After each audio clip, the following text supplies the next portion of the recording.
The co-stars tackle difficult subject matter, but manage to find humor along the way. A familiar face to General Hospital fans graced the chair across from Maurice Benard on his video podcast, State of Mind, this week as actress Bonnie Burroughs joined him for some frank discussion on the many shades of mental health. Bonnie Burroughs, known to GH fans as Sonny Corinthos's troublemaking cousin, Gladys Corbin, became the latest cast member to contribute to his YouTube show. After a warm welcome from Benard, the two quickly dove into her background, starting with her journey from the suburbs of Georgia to the streets of Hollywood. The veteran actress spoke about how acting offered her a safe refuge.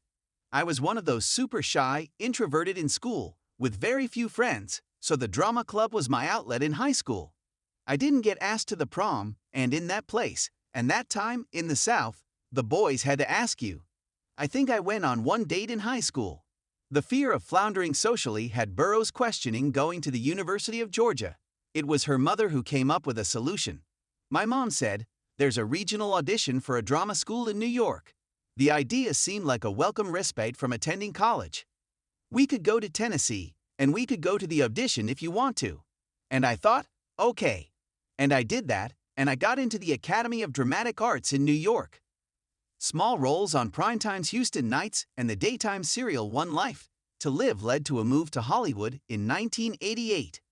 Shortly after, the budding actress landed a lead role as Steven Seagal's wife in the 1990s action thriller, Hard to Kill. "So I go into audition," she began as she recounted how the audition played out. "This was 1989 at Warner Brothers, and the director was in the room, and Steven Seagal was in the room. You know he is a big guy, like 6'5". I went to shake his hand and said, 'Oh, big hand.' And he said, 'Well, you know what they say.' I said, 'Oh, big hand, big glove,' and he burst out laughing. I think that is why I got the job." She was thrilled at what appeared to be her big break. "I played his wife. I got killed in the first few minutes of the movie. We were in a love scene. I think he had done one other movie at the time, and it was like a B movie, kind of a sleeper hit, and this one was still a B movie, but with a little more budget." Burroughs wanted to share her news.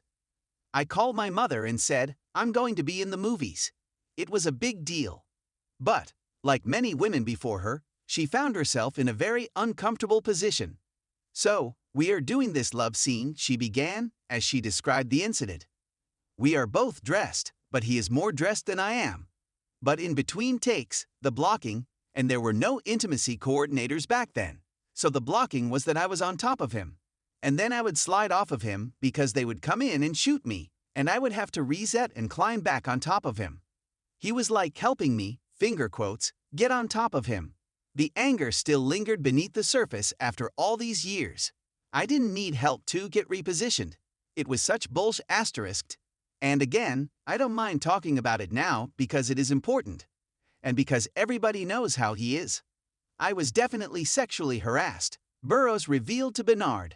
"I mean straight up harassed, but I wasn't going to say anything because I didn't want to jeopardize the job. I wasn't raped, but it was unambiguously inappropriate treatment that I kept my mouth shut about. I think everybody did back then." Both agreed it was a common occurrence back then, although more women are breaking the silence today. Burroughs spoke candidly about motherhood, rage, finding balance in her life, and staying grounded by teaching yoga classes. The duo shared behind-the-scenes stories about life on the set of General Hospital. Burroughs brought to light some early advice from Laura Wright, Carly, that touched her when she needed it the most, and disclosed a quote from Jeff Kober's Cyrus, State of Mind that inspired her. Find out more about her 40-year career and much more. Catch the full episode here.